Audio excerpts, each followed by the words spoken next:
यूँ तो हिंदी साहित्य के ऊपर आज तक बहुत सारा काम हुआ है, बहुत सारे लोगों ने अपने अपने तरीके से इस पे काम किया है, लेकिन आज भी यूथ का एक डिस्कनेक्ट है। हिंदी को शायद थोपा जाता है यूथ पर, खासतौर पर युवाओं पर थोपा जाता है, या फिर उनको एक इमोशनल डोज के तौर पर दी जाती है कि आपकी मातृभाषा है, आपकी मादरी ज़बान है, आपकी माँ बोली है, आपको बोलनी ही पड़ेगी। इस डिस्कनेक्ट के सवाल को लेकर हम बहुत सारे एक्टिविस्ट्स के पास गए, मीडिया पर्सनल्स के पास गए, हम यूनिवर्सिटीज़ में गए, हमने थिएटर ग्रुप्स में बात की, और इन सारी बातों का जो सार निकल के आया वो ये कि अगर प्रेजेंटेशन थोड़ी कूल हो तो शायद यूथ इनको पसंद करे। तो हमने हिंदी कविता को, हिंदी साहित्य को कूल बनाने की कोशिश की और अपना प्रेजेंटेशन हमने ऐसा बनाया, तमाम अलग अलग अट्रैक्टिव लोगों को लेकर, तमाम बड़े चेहरों को लेकर, बड़े नामों को लेकर अपने साथ जुड़ा, जिससे कि यूथ को हम कुछ हद तक अट्रैक्ट कर पाएँ। सिर्फ हंगामा खड़ा करना मेरा मकसद नहीं, मेरी कोशिश है कि ये सूरत बदलनी चाहिए। मैं अब विदा लेता हूँ, मैं अब विदा लेता हूँ मेरी दोस्त, मैं अब विदा लेता हूँ।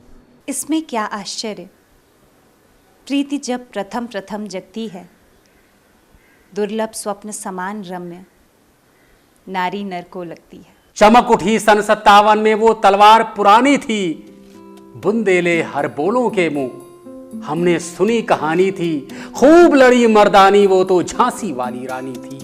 भारती जी की कविताओं की बात चले तो कनुप्रिया और अंधा युग, ये दो कालजयी कृतियां हैं उनकी।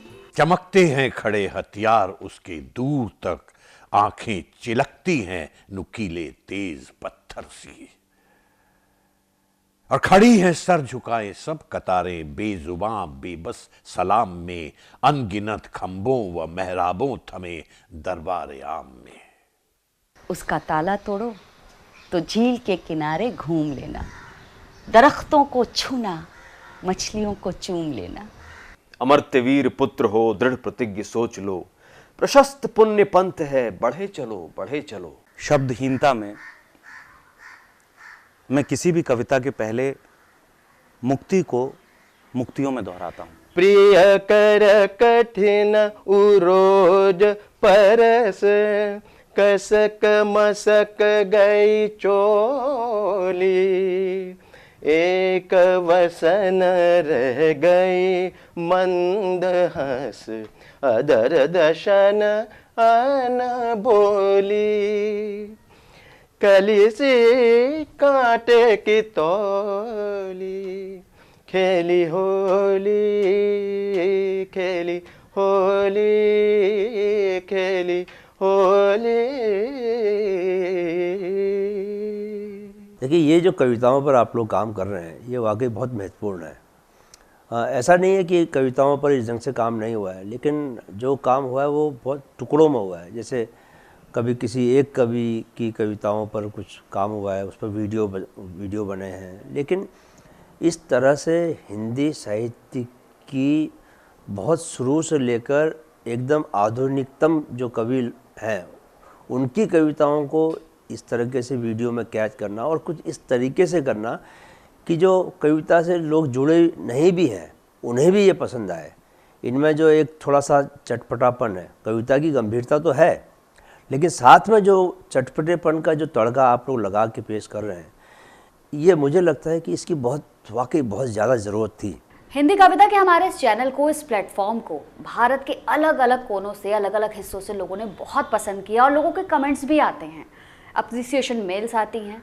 और सिर्फ भारत ही नहीं बल्कि भारत के बाहर भी अगर हम देखें तो चाहे डेनमार्क हो, चाहे न्यूजीलैंड हो, फिजी हो, मतलब अलग अलग कंट्रीज से लोगों की जब सपोर्ट सामने आती है, जब कमेंट्स के तौर पर उनकी बातें सामने आती हैं तो बड़ा अच्छा लगता है कि देश के बाहर भी लोग इसे पसंद कर रहे हैं।